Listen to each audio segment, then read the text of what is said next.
I never imagined that the very woman who gave me life, who raised me, could turn into my worst nightmare. One moment I was refusing her outrageous demand, and the next she had her fists tangled in my hair, dragging me like I was nothing. My face slammed against the edge of a chair, and the sickening crack of my nose filled my ears as blood poured down, and I screamed. But the pain of my broken nose was only the beginning. My mother's next move was even more destructive, something that would shatter not only my body, but the fragile illusions of family I had carried all my life. My name is Skylar, and I am 32 years old. I live in San Francisco, a city that sparkles with opportunity and power, where towering glass buildings reflect the ambitions of those who chase success. From the outside, my life might look ordinary. I rent a quiet apartment not far from the financial district, where the cable cars rumble past and the streets are filled with people who seem to know exactly where they are going. I dress in simple clothes. I attend meetings like any other mid-level employee, and to most of the world, including my own family, I appear to be nothing more than a woman making her way up the corporate ladder. But that is only the version they see. The truth is very different. 10 years ago, when my father passed away, he left behind not only his wisdom and love, but also the empire he had built from the ground up, Grant Industries. It wasn't just a company. It was his life's work, his vision of excellence. Before he died, he told me something that changed everything. He said, "Skylar, one day this company will be yours, but you must earn it. Not because you carry my name, but because you prove yourself worthy of it." His words burned into me, and I promised him I would rise the right way. That's why I kept my true identity hidden. For years, I have quietly worked within my father's company under a false pretense, appearing to be just another ambitious employee. I fought for promotions, endured criticism, and celebrated victories that nobody connected to the Parker family. Each step forward was mine alone, earned with sweat and late nights, not handed to me. Only a small circle of people know who I really am. My fiancé, Alex, knows because he has stood beside me through every long hour and setback. His mother, Eleanor, knows as well because Morrison Technology, her company, has been one of Grant Industries' strongest partners. They see me for who I am, the rightful heir of Grant Industries, the woman my father raised to take the helm when the time came. But for everyone else, especially my own mother and sister, I am simply Skylar, the plain daughter with no ambition. My mother, Brooke, has always been obsessed with appearances. To her, value is measured in glittering jewelry, luxury handbags, and what circles of society you manage to insert yourself into. She used to be married to a brilliant man, but after his death, she clung desperately to the shallow approval of San Francisco's high society. To her, I was never the shining star. My younger sister, Megan, inherited her charm and love for the spotlight. She flaunted her glamorous life, her designer outfits, her wealthy fiancé, Eric. In my mother's eyes, Megan was the pride of the family, while I was the background character, the daughter who worked too much and dressed too plainly. But my father's words always guided me. True strength lies in patience, Skylar. Let your work speak for you. I clung to those words, even when my mother mocked me, even when Megan laughed at my choices. I told myself that one day the truth would surface, and the world, including my family, would see me for who I really was. Still, even I couldn't imagine just how violently that truth would come to light. Because as I stood in the middle of a restaurant one night, my own mother's hands twisted in my hair and my nose breaking against the edge of a chair, everything I had tried to protect inside me began to unravel. The call came early that morning. My phone buzzed across the nightstand, and when I saw my mother's name flashing on the screen, I paused. Every time she called, my chest tightened as if preparing for a blow I could not avoid. I answered, forcing calm into my voice. "Good morning, Mother." Her tone was sharp, impatient, as though she were speaking to an employee rather than her daughter. "Skylar, don't forget tonight. Megan's engagement dinner starts at 6:30, not 7, and you must be on time. I won't have you arriving late and drawing attention." I nodded silently, though she couldn't see. "Yes, Mother. I'll be there. She wasn't finished. And Skylar, wear something appropriate. Feminine. Not one of those dull suits you always insist on. This is an elegant evening, not another one of your endless meetings. I swallowed back the sting. Of course. Then she hung up without goodbye. I stared at my phone long after the line went dead. Conversations with my mother always left me feeling smaller, diminished no matter what I said. She had a way of reminding me I was never enough in her eyes. Tonight would be no different. Later that afternoon, as I prepared to leave work early, my secretary Amanda peeked into my office. Heading out already? That's rare. I offered a tired smile. Family dinner. She raised an eyebrow knowingly. Well, good luck with that. I laughed softly, but the sound was hollow. At home, I stood before my closet, running my hand across hangers. I heard my mother's voice echoing. Feminine, not dull.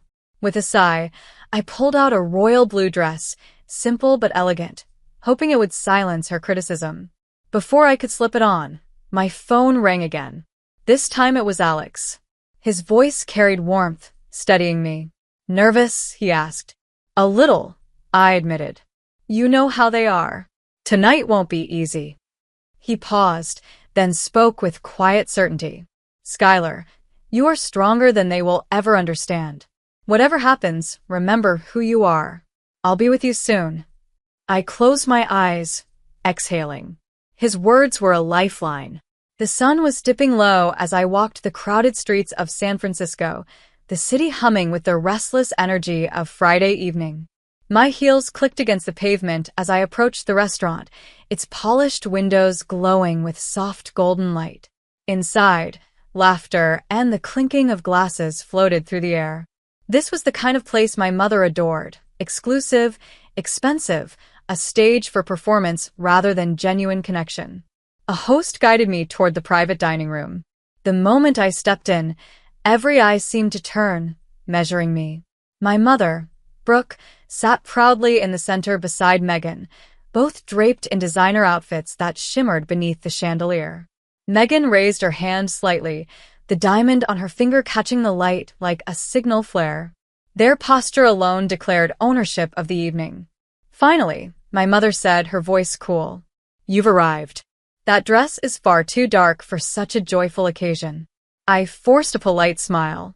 Good evening, Mother. Megan. Megan hardly looked up from her phone, her lips curving smugly. Sister, have you heard? Eric's father just closed another deal. Their company's expansion will make the wedding even more spectacular. Her words dripped with pride, and I knew they were meant to sting. Congratulations again, I said softly, taking my seat. The table buzzed with conversation, yet beneath it tension crackled like static. Brooke's gaze never strayed far from me, scanning for flaws, ready to pounce on any misstep. I sat quietly, sipping water, reminding myself that patience was strength. Soon the Fosters arrived. Eric looked every bit the polished fiancé, and his parents, Edward and Nancy, carried themselves with quiet dignity. They exchanged greetings, though I noticed the way their eyes flicked toward Brooke, already wary of her brashness. The meal began with appetizers arranged like artwork, waiters moving with silent precision.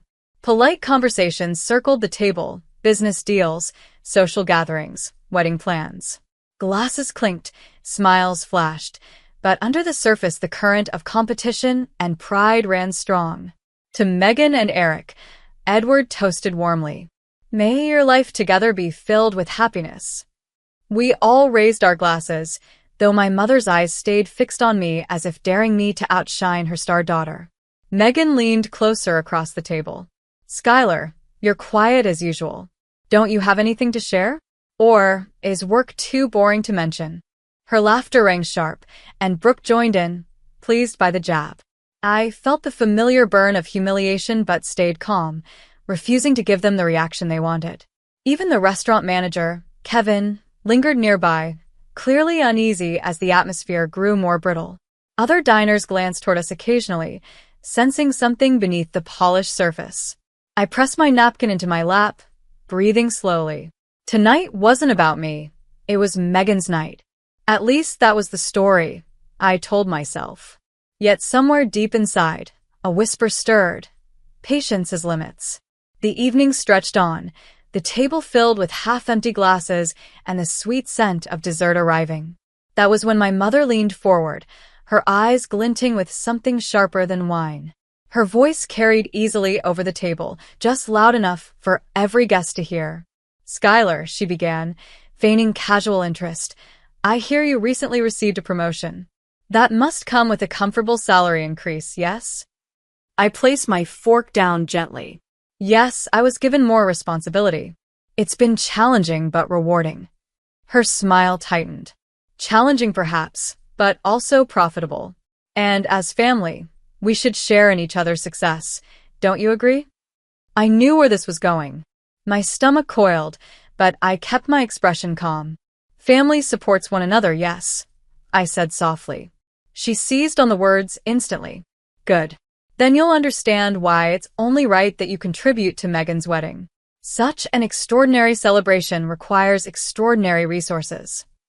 The room stilled. Edward and Nancy shifted uncomfortably in their seats, clearly unsettled.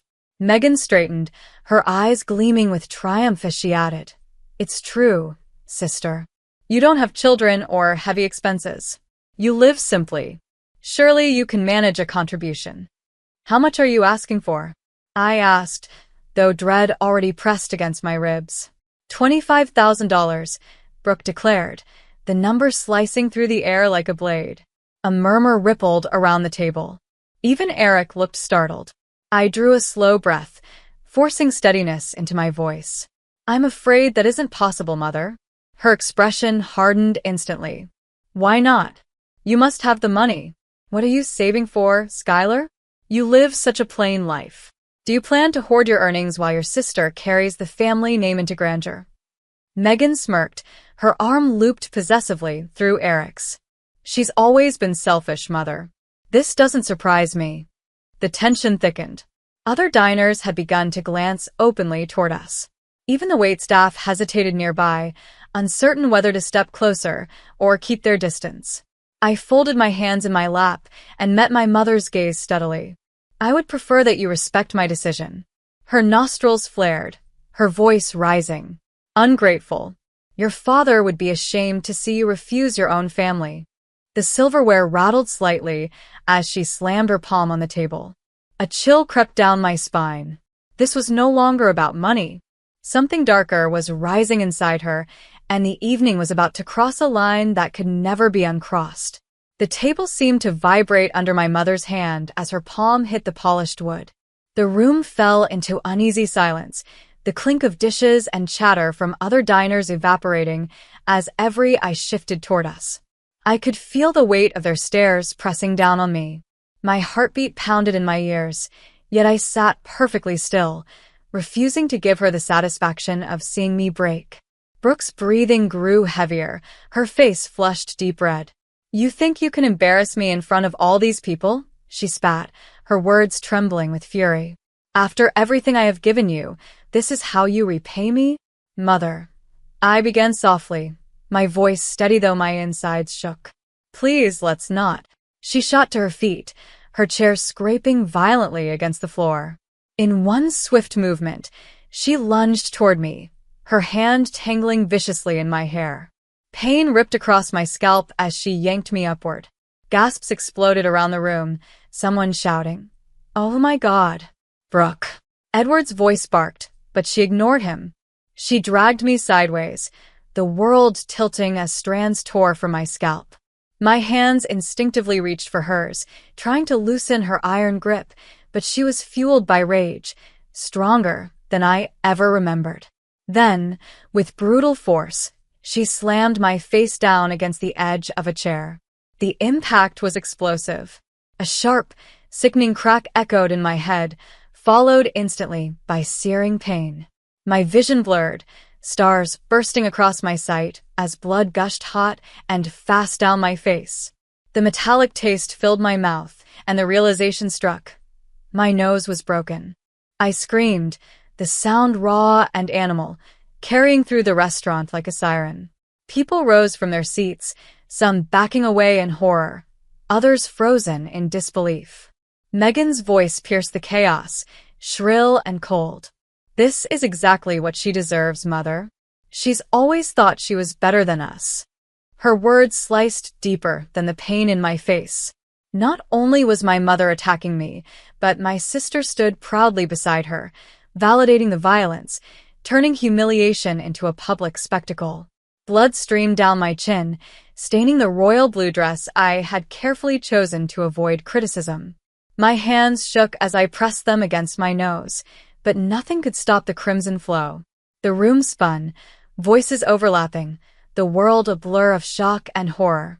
"Call the police," someone shouted. She broke her nose. Kevin, the restaurant manager, tried to move forward, but Brooke glared at him like a wild animal guarding prey. "Stay out of this," she hissed. I staggered back, but her grip on my hair tightened again, yanking me upright.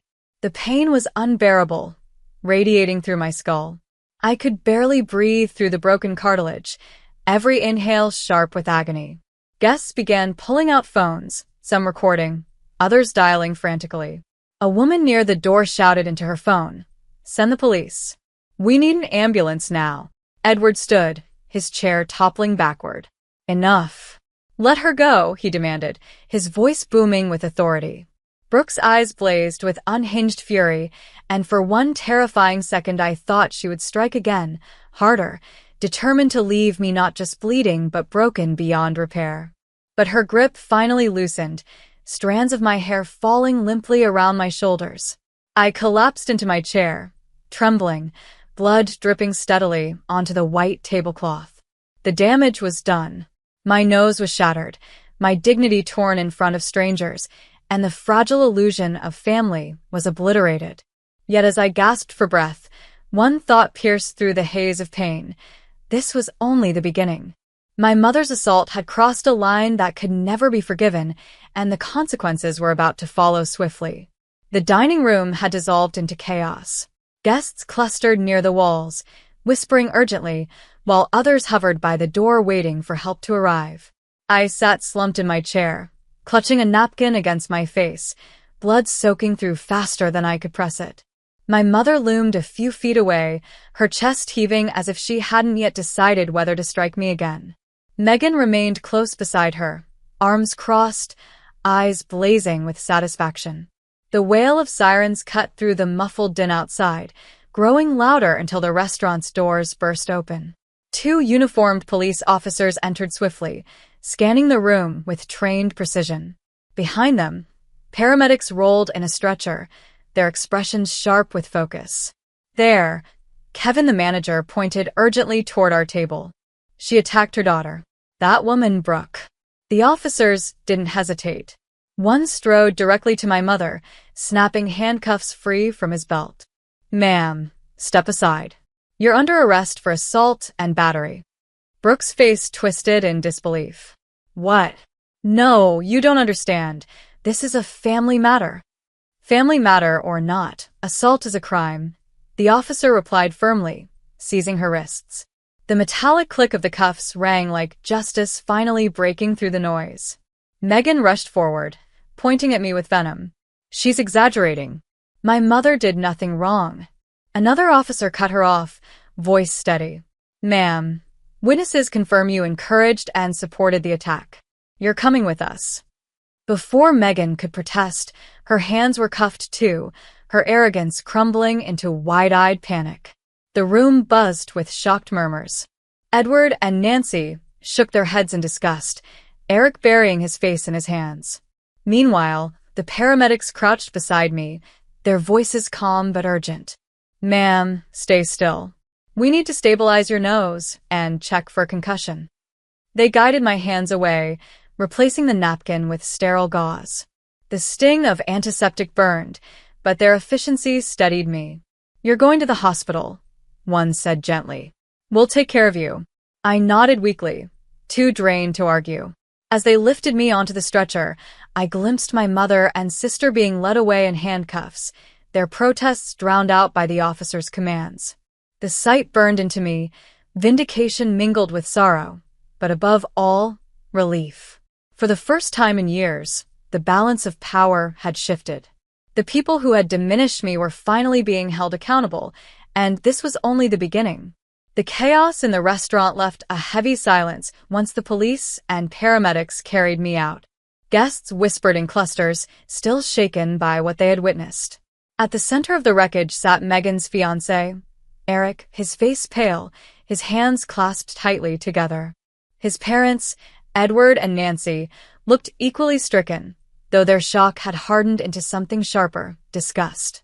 Edward finally broke the silence, his voice carrying through the room with a commanding weight. This engagement is finished. We cannot and will not be tied to a family capable of such violence and disgrace. Megan's head snapped up, her cuffed hands trembling as she cried, "No. Please, you don't understand. This isn't my fault." Nancy's eyes were cold, her tone final. "You stood there, Megan. You supported your mother while she brutalized your sister. That is enough for us. Eric deserves better than this chaos." Eric's voice cracked as he spoke, quieter but resolute. "I thought I knew you, Megan. I thought we were building a future together. But tonight, I saw who you really are. I can't marry someone who condones cruelty." Tears streamed down Megan's face, smudging her perfect makeup. She turned desperately toward Edward, but he raised a hand, silencing her. "No more lies. This wedding is off." Gasps rippled across the room. Guests who had come to celebrate now stared at Megan with pity or disdain. The diamond ring on her finger glittered uselessly, stripped of meaning. As officers guided Megan toward the exit, her cries echoed down the corridor, but no one moved to comfort her. The future she flaunted had crumbled in one night, undone by arrogance, cruelty, and the truth laid bare before everyone. As the last echoes of Megan's cries faded down the corridor, the room seemed frozen in disbelief. Guests whispered among themselves, torn between outrage and curiosity. My blood-stained napkin still lay crumpled on the table, a grim reminder of what had just happened. The once celebratory dinner had collapsed into a spectacle of violence, betrayal, and shame. It was then that Eleanor, Alex's mother, stepped forward. Graceful yet commanding, she carried herself with the quiet authority of someone who had built her own empire. Her eyes swept the room before resting on Brooke and Megan as they were escorted toward the exit, then returning to the stunned faces of the Fosters and other guests. "I believe there's something everyone should know," Eleanor said, her voice calm but resonant. The murmurs died instantly, all attention turning to her. "You've all just witnessed a tragedy of character, but you've also witnessed the mistreatment of someone extraordinary. And I won't let this moment pass without setting the record straight." Brooke twisted against the officer's grip, panic flashing across her face. "Don't listen to her. This is nonsense." But Eleanor ignored her. She stepped closer to me, where the paramedics still worked to stabilize my bleeding nose. Placing a reassuring hand on my shoulder, she continued, "This young woman you see here, humiliated by her own family, is not some plain manager or simple employee. This is Skylar, the rightful heir and future CEO of Grand Industries." The words hit the room like an earthquake. Gasps erupted, chairs creaked as guests leaned forward. Edward's brows furrowed, recognition dawning. "Grand Industries," he whispered. "You mean—" "Yes," Eleanor confirmed firmly. "The very same. For nearly a decade, I've partnered with her through Morrison Technology. I've seen firsthand her brilliance, her discipline, her vision. She has led billion-dollar projects without ever revealing her identity. Her father insisted she rise on her own merit, and she has done exactly that."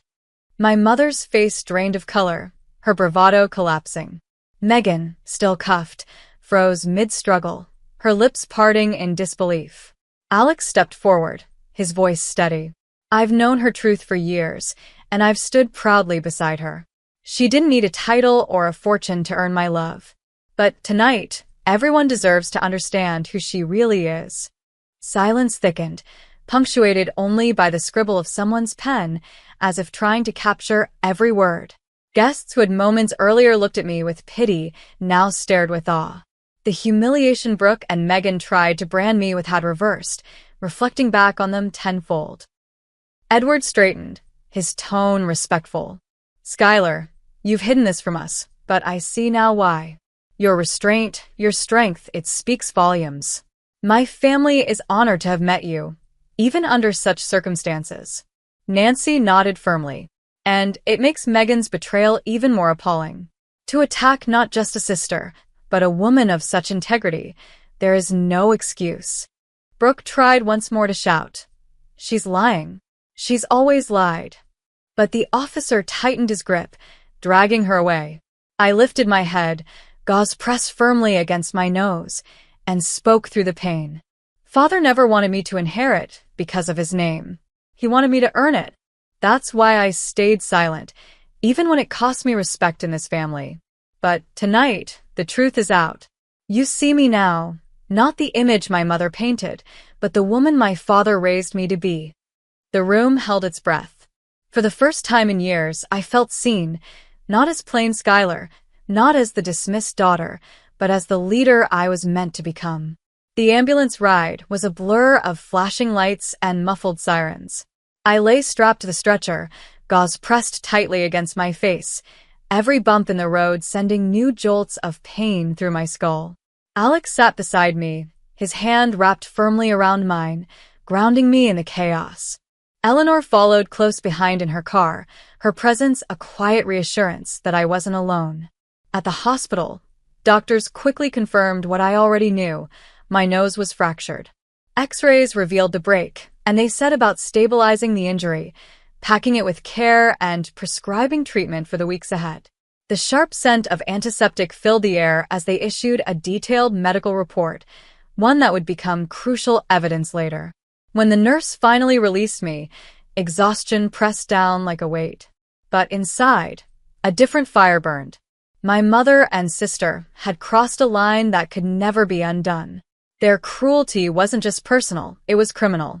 The next morning, I met with my attorney in his downtown office, overlooking the Bay Bridge. He listened intently as I described every detail of the assault, his pen moving rapidly across legal paths. I handed him the hospital's report, stained clothing, and the names of witnesses willing to testify. His expression hardened with each page. "We have a strong case," he assured me. "This isn't just family drama. It's assault and battery, harassment and coercion. The court will see it clearly." For the first time in days, I exhaled fully. The law was on my side, and now I had the evidence, the witnesses, and the will to fight. Whatever happened next, I would not stop until justice was delivered. The courthouse loomed over me, its stone pillars casting long shadows in the early morning light. I had walked through many doors of power in my life, but this one felt heavier than any boardroom. This was not business, this was justice. Alex walked at my side, Eleanor behind us, both steady presences. My lawyer carried the files, witness statements, medical reports, and video footage collected from the restaurant's security system. Inside the courtroom, the air was tense. Brooke sat at the defense table, her once polished exterior diminished. Megan sat beside her, no longer radiant, her expression strained and desperate. For years, they had reveled in their power over me. Now, in this setting, stripped of control, they looked small. The prosecutor presented the case with precision. "Your Honor," he began, "on the evening of March 14th, the defendant Brooke assaulted her daughter Skylar by violently pulling her hair and slamming her face into a chair, resulting in a nasal fracture. Her daughter Megan encouraged this assault, pressuring the victim to hand over $25,000 for a wedding expense. These actions constitute assault, battery, harassment, and financial coercion." He called witnesses one by one. Kevin, the restaurant manager, described the chaos, his voice shaking with lingering disbelief. Edward and Nancy testified as well, recounting how Megan supported Brooke's demands and watched without remorse as violence unfolded. Video footage confirmed everything: the hand in my hair, the brutal slam, the blood pouring across the tablecloth.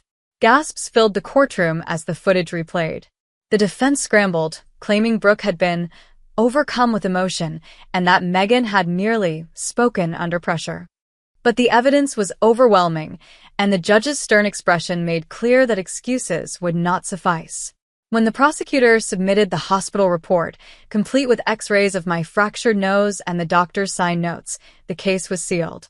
My attorney rose last, his voice firm. This was not an emotional outburst. This was deliberate humiliation and violence. Skylar's own family treated her as a wallet, and when she resisted, they turned to physical assault. No family title excuses this. The law must answer.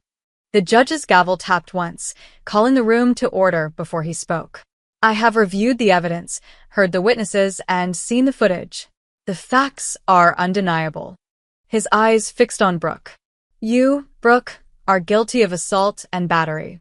You will serve 3 years in state prison. Brooke gasped, her shoulders collapsing as the bailiff stepped closer. Then he turned to Megan. And you, Megan, encouraged and reinforced this behavior. Though you did not strike the victim, your complicity is clear. You will serve 1 year in county jail, followed by probation. Megan burst into tears, pleading, but her words were swallowed by the judge's final decree. He turned his gaze toward me. Skylar, the court recognizes the trauma inflicted upon you. A permanent protection order is hereby granted. Neither defendant may approach, contact, or attempt to interfere with your life again. Relief flooded me, stronger than any applause I had ever received. The gavel struck once more, finalizing the judgment. As Brooke and Megan were led away in handcuffs, I sat straighter, bandages still on my nose but dignity restored. For the first time, the law had spoken louder than their cruelty. Justice was no longer a dream, it was mine. 3 months later, San Francisco glowed under the soft haze of autumn sunlight. The air carried a crispness that hinted at change, and for me, life had shifted in ways I could scarcely have imagined on that night of blood and betrayal. Brooke and Megan remained behind bars, their influence stripped away.